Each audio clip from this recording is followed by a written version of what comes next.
This channel does not promote any violent, harmful, or illegal activities. All content provided by this channel is meant for an educational purpose only. আরে কম দে কিন্তু খাঁটি দে। MDH Kashmiri লাল লঙ্কার গুঁড়ো। কসবাকাণ্ডের গতি প্রকৃতি তদন্তের কোন দিকে কি রয়েছে আপনাদের জানাবো, কারণ মনোজিতের দুই শাগরেদকে জেরা করে কিছু চাঞ্চল্যকর তথ্য পাওয়া গিয়েছে এবং যা করেছি দাদার নির্দেশে জেরায় নাকি এই দাবি করেছে প্রমিতার জাইব। সূত্র মারফত আমরা জানতে পারছি এই দাবি করা হয়েছে দাদার নির্দেশে।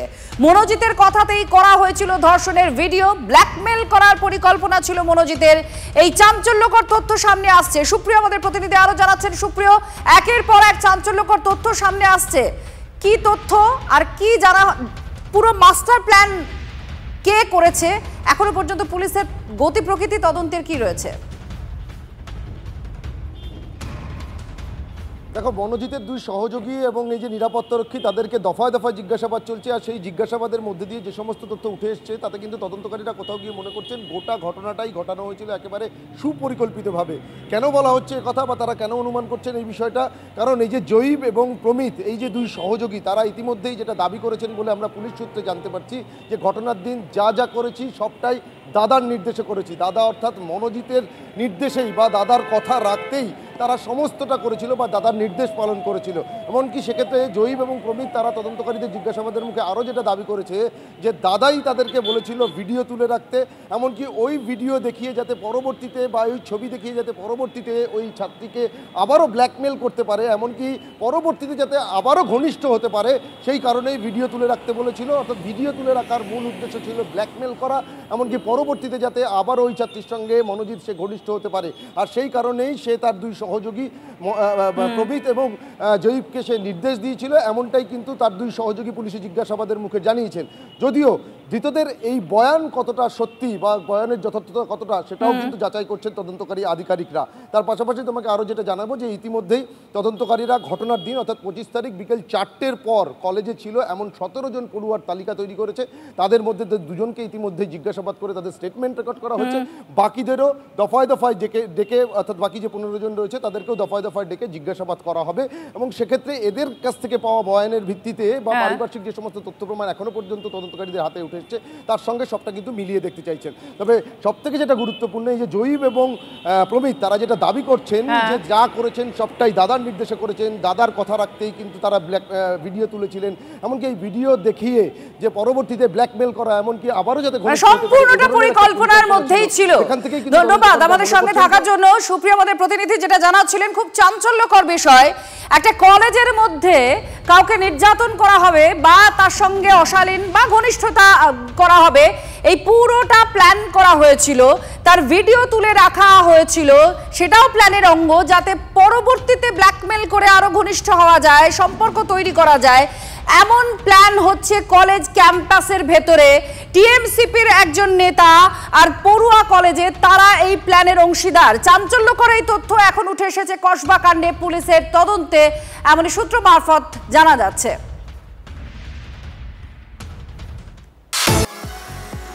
আর এই কসবাকাণ্ডের মধ্যে বীরভূমে তৃণমূলের পঞ্চায়েত সমিতির সভাপতিকে শ্লীলতাহানি আর মারধরের অভিযোগ উঠেছে।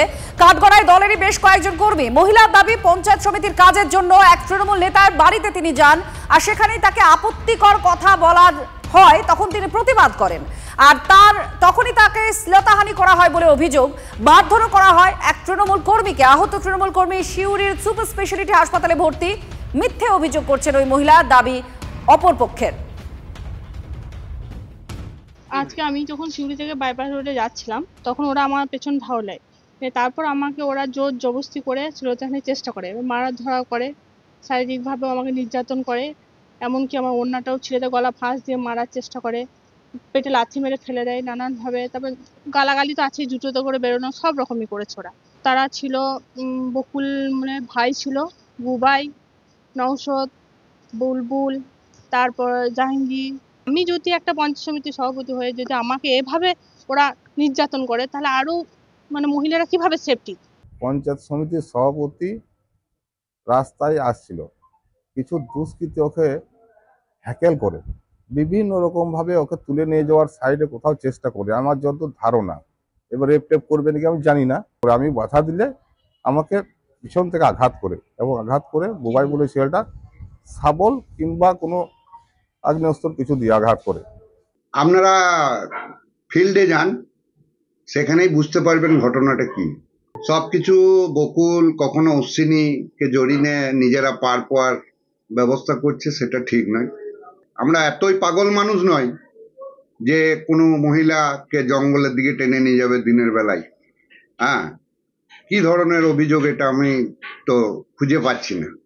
সন্দেশখালীতে আবার নির্যাতনের খবর। কিশোরীকে লাগাতার ধর্ষণ করা হয়েছে এই অভিযোগ। তার বান্ধবীর বাবার বিরুদ্ধে এই অভিযোগ। নির্যাতিতার বান্ধবীর বাবার বিরুদ্ধে অভিযোগ দায়ের হয়েছে। অভিযুক্ত আইএসএফ সমর্থক, তিনি পলাতক। গতকালও কিশোরীর উপরে নির্যাতন করে অভিযুক্ত। কিশোরীর চিৎকারে ছুটে যান স্থানীয়রা। অসুস্থ অবস্থায় কিশোরীকে উদ্ধার করলেও পালিয়ে যায় অভিযুক্ত। অভিযুক্তর খোঁজে তল্লাশি চালাচ্ছে নেয়াজার থানা। 7বার ঘটনাটা ঘটেছে মনে হচ্ছে। বাবা 7বার, 7 টাইমস। 7 টাইমস ধরা পড়লো। মানে প্রথম থেকে এটা কন্টিনিউ চলে যাচ্ছিল, কিন্তু গতকাল দুপুরের পরে এই ঘটনাটি দুটো মহিলার সামনে আসে। মেয়েটি চিৎকার করছিল, মহিলাটা পাল্টে যাচ্ছিল ছাগল বা কিছু নিয়ে। তারপরে প্রশাসনের দ্বারস্থ হয় তারা। সব রকম সহযোগিতা করা হচ্ছে আমাদের দলের শীর্ষ নেতৃত্বকে আমিও জানিয়েছি যাতে সুবিচার পায়। কি কোনো রাজনৈতিক দলের সঙ্গে যুক্ত? রাজনৈতিকভাবে তো কোনো দল করতে দেখেনি, আইএসএফ সমর্থক এটুকু জানি। MDH চানা মশলা। এখন ছোলা হোক বা বরবটি দানা, সাদা চানা হোক বা কালো, সব রান্নাই হবে অসাধারণ।